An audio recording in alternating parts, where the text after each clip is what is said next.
तो महाराज की बड़ी इच्छा थी, तो एक दिन सरोवर में स्नान करने गए तो कमल के फूल पर एक सुंदर कन्या का दर्शन किया। ये जगत मां लक्ष्मी हैं। जब ये सीता बन के आई थी तो महाराज पृथ्वी के नीचे से प्रकट हुई, जमीन में से, धरती से प्रकट हुई।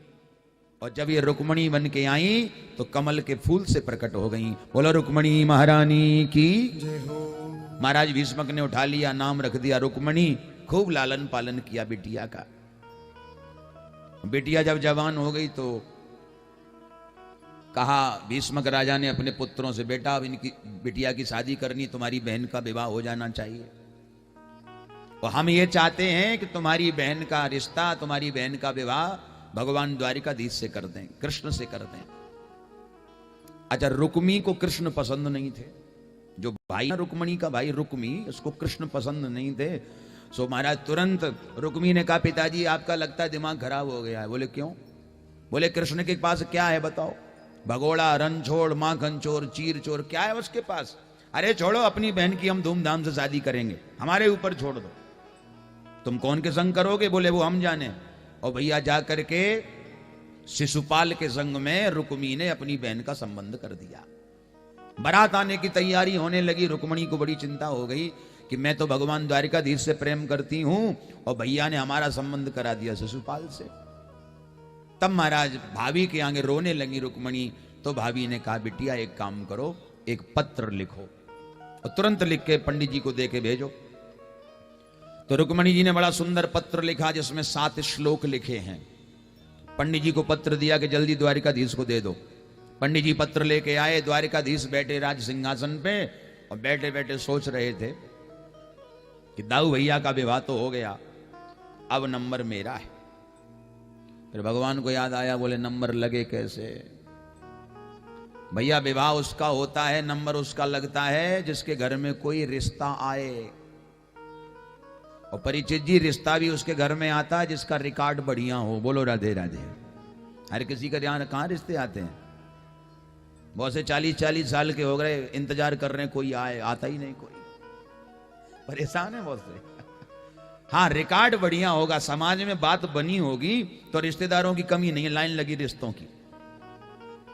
अब कन्हैया सोच रहे हैं कि हमारो नंबर है पर नंबर लगे कैसे? रिकॉर्ड बढ़िया नहीं है। कितनी बढ़िया बढ़िया उपलब्धियां मिली हैं, अवार्ड मिले भगवान को। माखन चोर, चीर चोर, चित चोर, रण छोड़, कैसे विवाह करे कोई? पंडित जी पत्र लेके आ गए। महाराज ये पत्र। भगवान बोले पढ़ के सुनाओ।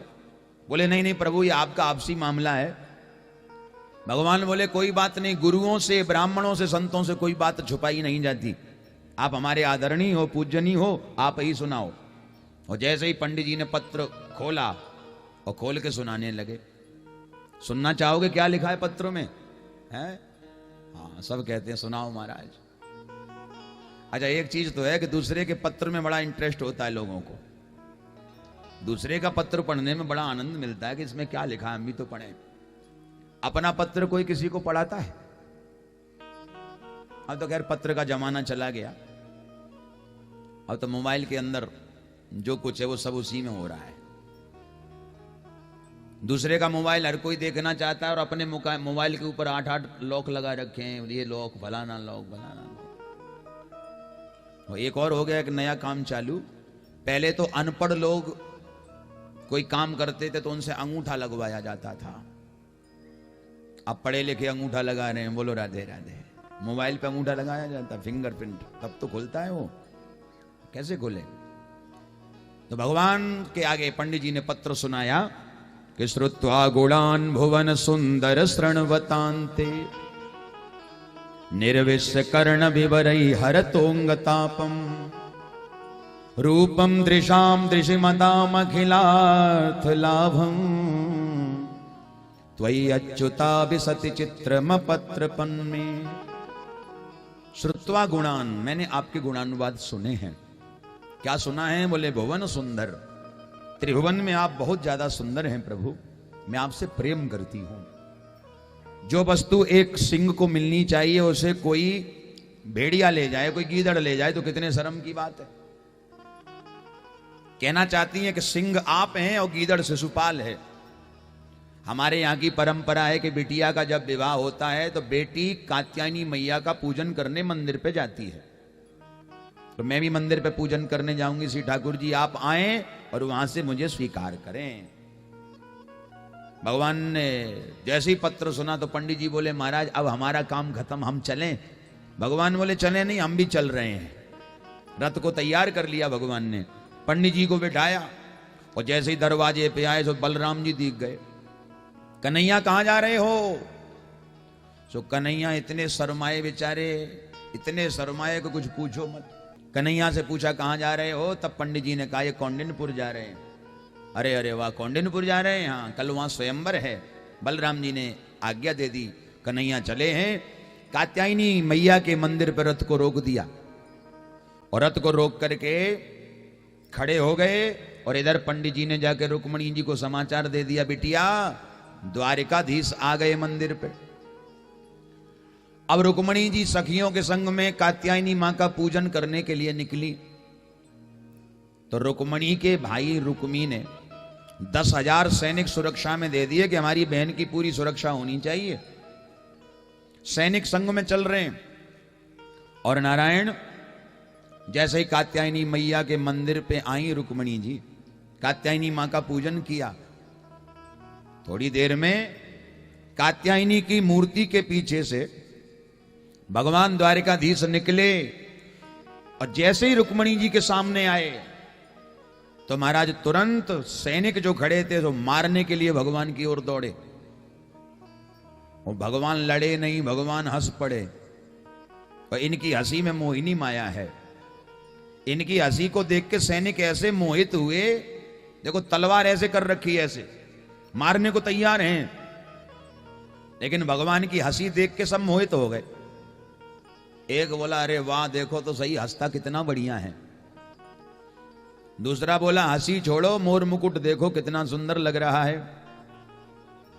और सब श्री ठाकुर जी की शोभा को देख रहे थे, पर ये कोई नहीं देख रहा कि श्रीमान जी कर क्या रहे हैं, कर क्या रहे हैं। अब भैया भगवान ने रुक्मणी का हाथ अपने हाथ में लिया, रथ में बिठाया और रथ में बिठा करके 1 2 3 हो गए।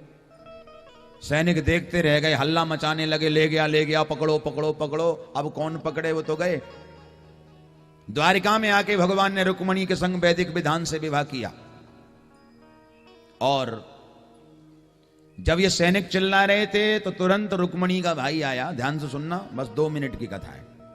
रुक्मणी के भाई ने आके पूछा सैनिकों से, भैया क्यों चिल्ला रहे हो?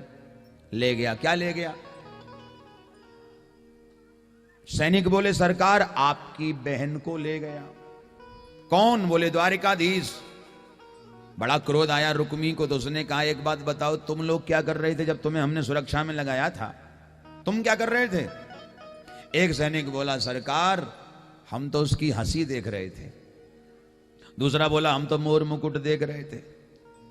तीसरे ने कहा सरकार बुरा ना मानो तो एक बात कहें। बोले कहो। बोले हमने देख तो लिया था कि आपकी बहन को ले जा रहा है। तो बोले छुड़ाया क्यों नहीं? बोले छुड़ाया इसलिए नहीं, मैंने सोचा ये जोड़ी बहुत सुंदर लग रही है तो जाने दो। बोलो राधे राधे।